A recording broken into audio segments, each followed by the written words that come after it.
Viewers, seem like oh you have road rage where a driver cannot stand behind another driver for a prolonged period of time because them start to get angry, bringle, and them want fight.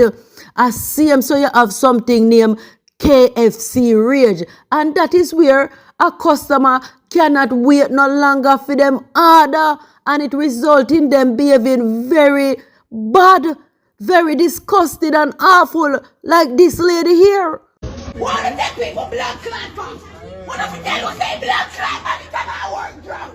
Do that remember blood clot by the time I come out here. Hey, when I run the phone, quick, blood clot, quick. I mean, they have to come out of this pussy clot. You know that's a blood clot time I come drunk. How much people on a blood clot take their ticket and I give them blood clot food? Yo, when I run the food, run the blood clot food. So, viewers, Jaden Smith continues to dominate headlines simultaneously with the pending prediction of Category 5 Hurricane Melissa, which is forecast to make landfall later tonight into early Tuesday morning on our shores in Jamaica. Despite the protests on Friday in Manchester, we are no nearer to the truth of what really happened to poor little Jaden Smith than when he was just initially reported missing on September the 26th. I say she guilty and want to look old murderer. Girl, they want old dirty murderer. And lock him up over penitentiary dog when some of my girl them over there beat him and fuck him off. See people them live with Jaden Smith, you know, them a ramp, you know. That them a people who should have burned down long time in the youth.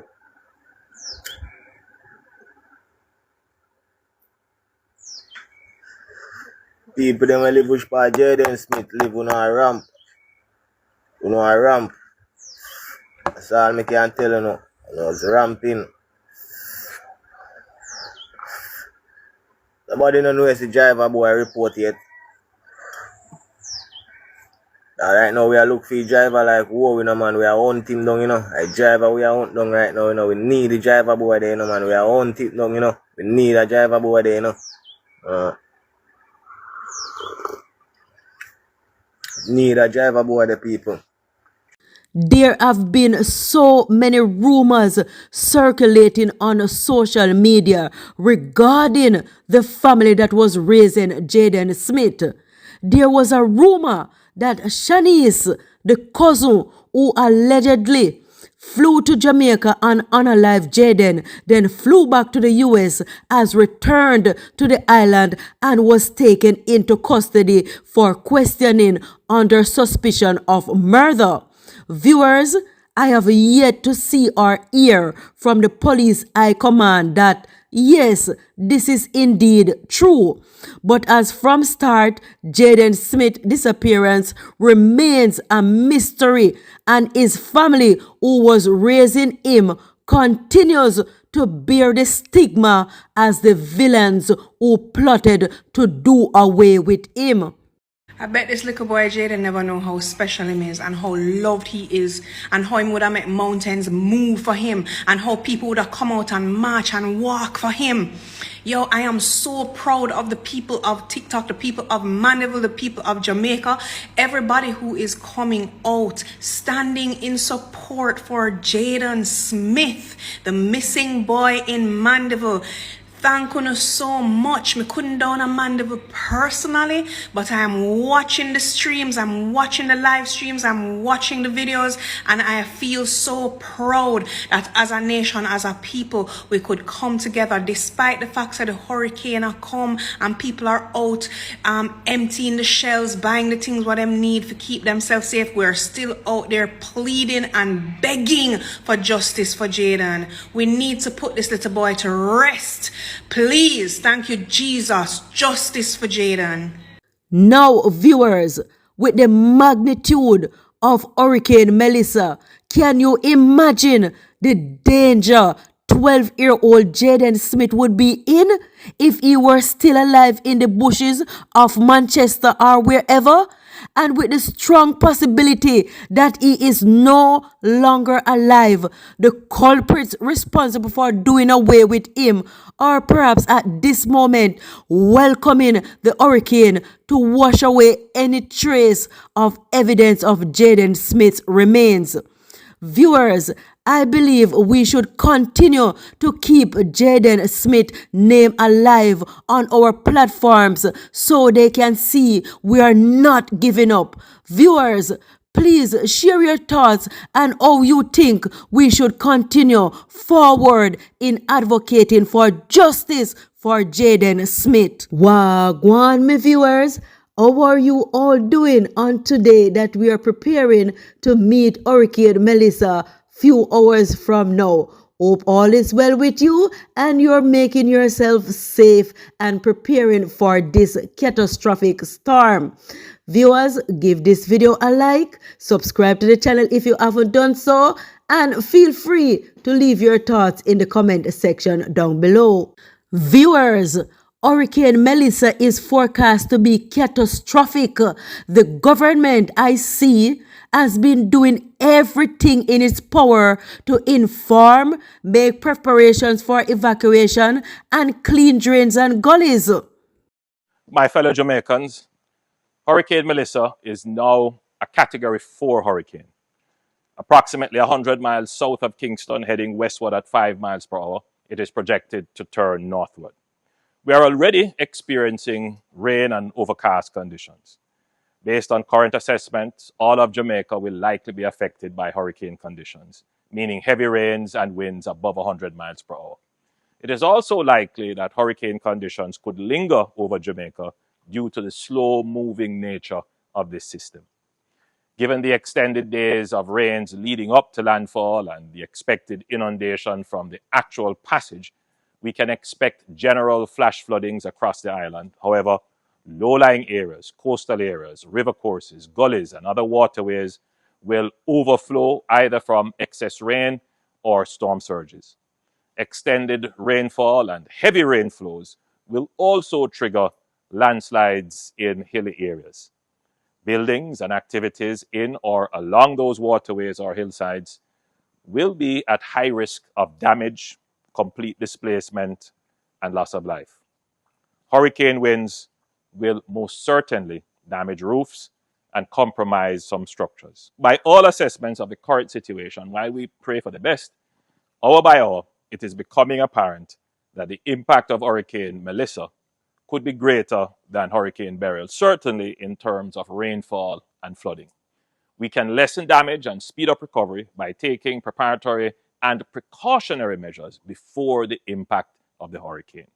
It is expected that Hurricane Melissa will make landfall on Tuesday.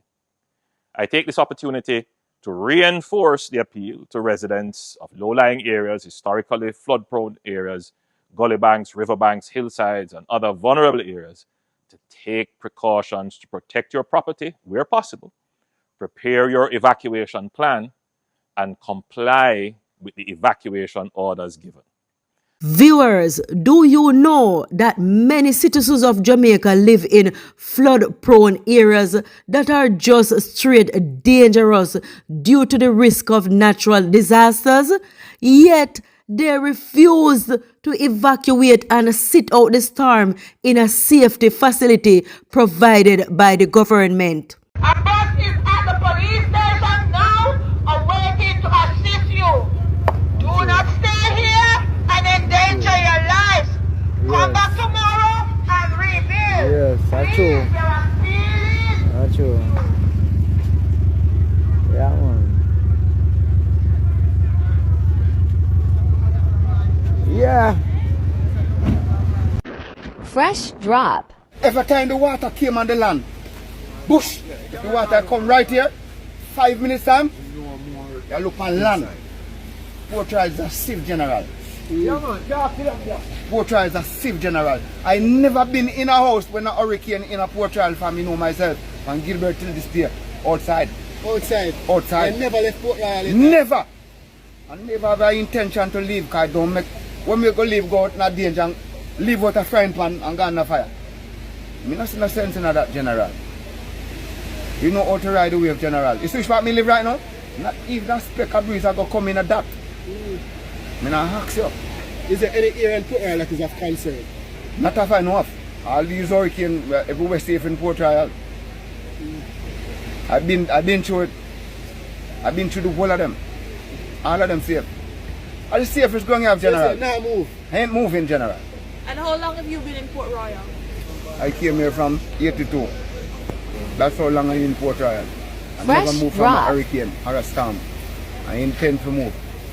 So you have kids that live here? No. Yeah, man, Port Royal is the safest place and the best place to stay right now in the Jamaica. Yeah, no matter I what. tell you that. No matter And that, nobody will know it better than you. No one. because no matter. Why do you think the people are not moving? Yeah. Because they've been through the course several times. The man, that man Yeah, I do just not. come. Several of us come and never go back home. When hurricane a blow, we in the kitchen, right out there, I cook. Me a cook, because me one of the chef them. Yeah, I cook a wheat dumpling and chunks and callaloo and all of that. What's that already? No, I'm bound to cook. I'm bound to go cook here now. Yeah, so my company work to go look some food and things. Make sure drop the boat them out of the sea and get the boat them on the land, secure the boat them. Because you know, so fishermen have to go venture when this are done.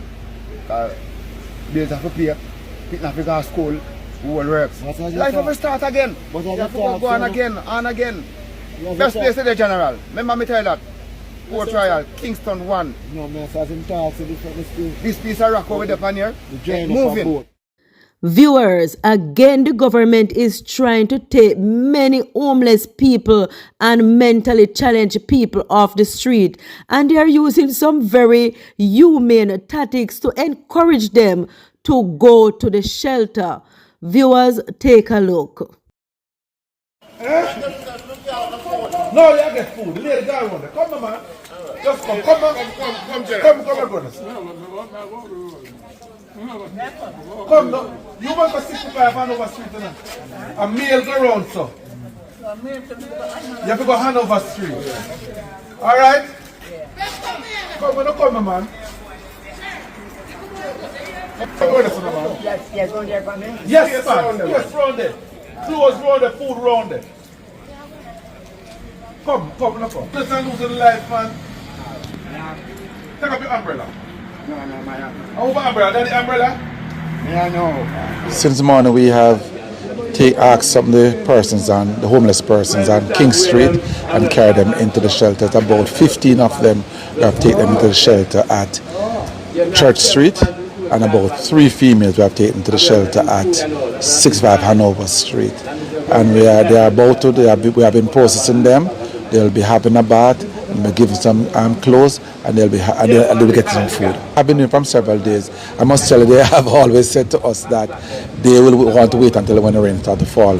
Prior to now, we have taken in 17 persons in total right across King and St. Andrew. There's a section of Raytown area, it's the eastern side of South Side, that's McKinney Street, Charlotte Street, and Tower Street, that we believe it is prone to flooding. They're right by the gully, and it's when the storm surges come. So what we have said to the residents, we have asked the police to go in and talk to the residents, make the announcement, and ask them to move to the Holy Family school. But the buses will be coming at 1 o'clock to get them. We have also making sure that the markets are clean and dumping, because we don't want those garbage on the road during the hurricane. And I'll be taking my sojourn to Port Royal to observe there what's going on over there. I have visited the national shelter at National Arena, and up to the time when I visited early this morning, there were 7 persons that were registered in there. You're expecting more? Well, I would have expected more. I know that the upstairs section of the arena is reserved for the persons from Port Royal. Mr. Viewers, the storm has not officially reached Jamaica, and there is news of violence because of looting. I am getting reports of some disgusting news coming out of the community of Lewis in the parish of St. Ann, that a family of 5 house was broken into, and all the food they had bought in anticipation of Hurricane Melissa was stolen. It is alleged that the family, after stocking up their house with all the necessary food items and supplies, all went out on the road to refill their filtered water bottles, and on their return were surprised to see that their house had been broken into. On their CCTV camera, they picked up the familiar face to them, which is their on and off worker man who they hired occasionally to cut their lawn.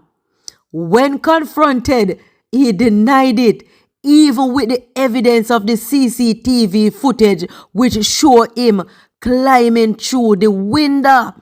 According to eyewitness reports, the man proceeded to verbally assault the husband and wife, then threw a big stone that caught the husband on his forehead, which resulted in a huge cut. The police were called in and he was subsequently arrested. Viewers, what are your thoughts on such a bizarre incident heading into this hurricane? Viewers, Jamaica is Little and Talawa. And what I mean by Little and Talawa, we have many talented Jamaicans in Jamaica. And Jamaica, we are a little island, but yet still our people shine. And there are so much good things that I can say about Jamaica. But one thing that I can say about Jamaica is that most people don't, especially Jamaicans who are running their business, they don't have good customer service, especially when their service or their goods are in demand. They treat people with, the buying customers. They treat them with little respect, and the way how they talk to them, they don't talk to them in a dignifying way. So I've had bad experience with people in Jamaica and how they treat their customers. They don't have good customer service. I buck up on this man on TikTok relating about a restaurant that apparently the restaurant is overseas and it's run by some Jamaicans. And he was saying because he made give a bad review about the restaurant, the people them start showing bad customer service. Viewers, you better not hear from him himself. Take it from him and listen to what he have to say. And then drop in the comment section and tell me if you don't believe what he must say. Yes, people, I just want to make a quick video here of an experience that I have in my community. There's a restaurant by the name of Mom Duke's Authentic Jamaican Cuisine. Now, I've been to that restaurant several times, and the food is really, half and half, especially if you're from Jamaica and you know the taste of our food, because our food is not authentic. So one day it was really poor, so I took it back, and in anger she gave me back my $20, and the husband asked me not to come back. I let time run off and I walked into this restaurant recently. I know I shouldn't be there, but my family wanted something to eat and some patties, because we don't really eat or cook food as such, because we don't find it great. Now, would you believe that in front of customers, this woman looked at me and asked me, what am I doing in a restaurant? Yeah, I'm serious. And I say this to say that this woman has no class, because if you have class, you don't do that to a man and his family. You never do that. I have been living here in Canada since 2009. I've been to many upper class restaurants, and sometimes the food just not making it. And so these white people, one thing I can say with them, they have class. Yeah. Because when you say to them, I didn't enjoy the food, this was not good, that wasn't, oh, do you want us to change it? Oh, we can give you something. They go out of the way to make you come back, because they know what customer service is, unlike us BLACK people. And it's not the first. I've gone to several of our people's restaurants here in Canada, and when they're no good, they don't want you to say it. But when you go to the white man's restaurant, these people will go on a limb to give you back your money. Sometimes my bill is like $235. They'll give you back your money. They don't want to charge you for something you didn't enjoy. Or they give you a complimentary ticket. Or they give you dessert. They make you feel like, yeah, you know, I'm going to come back because these people know customer service. And this woman, I walk in the restaurant, this woman, Mr. Williams, what are you doing in my restaurant? I was so embarrassed, it's not funny.